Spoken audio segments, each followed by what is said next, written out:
పరిస్థితి వచ్చేది కాదు. వర్షాలు వచ్చాయి. వర్షాలు వచ్చినప్పుడు నేను మొన్న మీరు చూసే చాలా జాగ్రత్తగా నర్చర్ చేశాను. నీళ్లు సముద్రంలోకి పోతున్నాయి. సముద్రంలోకి పోయే నీళ్లు రాయలసీమ వైపు మళ్లించాం.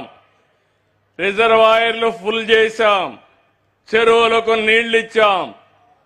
హంద్రీ నీవా 100 రోజులు 3,800 కోట్ల రూపాయలు ఖర్చు పెట్టి 3,800 క్యూసెక్స్ ఆఫ్ వాటర్ని తీసుకొచ్చే పరిస్థితికి వచ్చాం. ఈ ఒక్క నిర్ణయం ఈరోజు రాయలసీమలో మీరు చూస్తే అన్ని చెరువుల్లో నా జీవితంలో ఎప్పుడూ లేని ఆనందం ఉందంటే దానికి కారణం అన్ని జలాశయాల్లో 95% నీళ్లు కళకళలాడుతున్నాయి. నేను ఒక సంకల్పం తీసుకున్నా. ఆ సంకల్పం మీరు గుర్తుపెట్టుకోవాల్సింది, కరువు లేని రాష్ట్రంగా, కరువు రహిత రాష్ట్రంగా తయారు చేయాలని నా సంకల్పం. ప్రతి ఎకరాకు నీళ్లు ఇవ్వాలని నా సంకల్పం.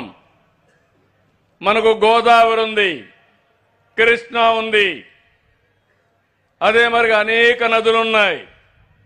ఇటీవల కాలంలో పెన్నా చాలా వరకు నీళ్లు తగ్గిపోయినాయి.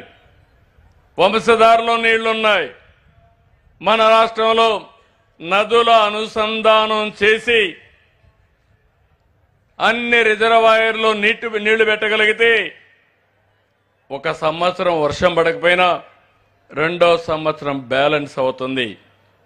రిజర్వాయర్లో నీళ్లు పెట్టాలి, చెరువుల్లో నీళ్లు పెట్టాలి, భూగర్భ జలాలు పెంచాలి, భూమిని ఒక జలాశయంగా తయారు చేయాలి.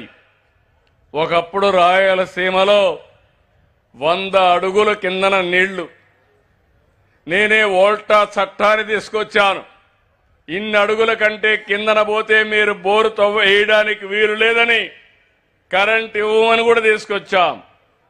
ఈరోజు అలాంటిది నేను చూస్తే రాయలసీమలో పోయిన సంవత్సరం 9 మీటర్లు, ఈ సంవత్సరం 7.3 మీటర్లకు నీళ్లు దొరికే పరిస్థితి వచ్చిందంటే అది మన దూరదృష్టి అని చెప్పి కూడా నేను మీకు తెలియజేస్తున్నా. నంద్యాలలో అయితే 4 మీటర్లే. ఇవి చూసిన తర్వాత గోదావరి జిల్లాలో ఏలూరు జిల్లా ఉంది, అక్కడ ఇంకా లోతులో నీళ్లున్నాయి. పక్కన రాజమండ్రి జిల్లా ఉంది, కాకినాడ, అక్కడ ఇంకా నీళ్లన్నీ లోతుగా ఉన్నాయి. నీళ్లు వచ్చిన తర్వాత, భూగర్భ జలాలు పెరిగిన తర్వాత రైతులందరూ మీరు గుర్తుపెట్టుకోవాలి, ఇవన్నీ కూడా నేను ఒకటే ఆలోచిస్తున్నా. రేపు కూడా ఎన్ని ఇబ్బందులు వచ్చినా అన్ని నదులు అనుసంధానం చేసి ప్రతి ఎకరాకు నీళ్లిచ్చే బాధ్యత ఈ ఎన్డీఏ ప్రభుత్వం తీసుకుంటామని మరొక్కసారి మీ అందరికీ హామీ ఇస్తున్నా. ఇప్పుడే చైతన్య రెడ్డి గారు చెప్పినట్టు సర్వారాయ్ సాగర్ ప్రాజెక్ట్ అయింది, నీళ్లు ఇవ్వాలి. ఈ సంవత్సరం ఆ పనులు కూడా పూర్తి చేసే విధంగా కార్యక్రమాన్ని చేపడతామని చెప్పి కూడా నేను మీకు తెలియజేస్తున్నా. ఇలాంటి ప్రాజెక్టులో ఉండే నీళ్లన్నీ రైతులు ఉపయోగించుకోవడానికి, అది కూడా మైక్రో ఇరిగేషన్కు పోయాం. నేను ఈరోజు పనిచేసిన ప్రారంభం కాదు ఇది. ఎప్పుడో కుప్పంలో ఇజ్రాయెల్ టెక్నాలజీ తీసుకొచ్చి మైక్రో ఇరిగేషన్కి వెళ్ళాం. ఆ తర్వాత దేశ స్థాయిలో వాజ్పేయి గారి పీరియడ్లో నేనే ఒక రిపోర్ట్ కూడా ఇచ్చాను మైక్రో ఇరిగేషన్ పైన. దీనివల్ల కరువు ప్రాంతాల్లో లాభం ఉంటుంది, ఈజీగా ఇరిగేట్ చేసే అవకాశం వస్తుంది, మనం వేసిన ఎరువులు అవన్నీ వేస్ట్ కాకుండా ఉండే పరిస్థితి వస్తుంది. దీనికి శ్రీకారం చుట్టాం. నేను ఒక పిలిపిస్తున్నా మిమ్మల్ని అందరినీ, నీళ్లున్నప్పుడు ఆనందపడడం కాదు, నీటి కొరత లేకుండా జాగ్రత్త తీసుకోవడమే ముందు చూపు.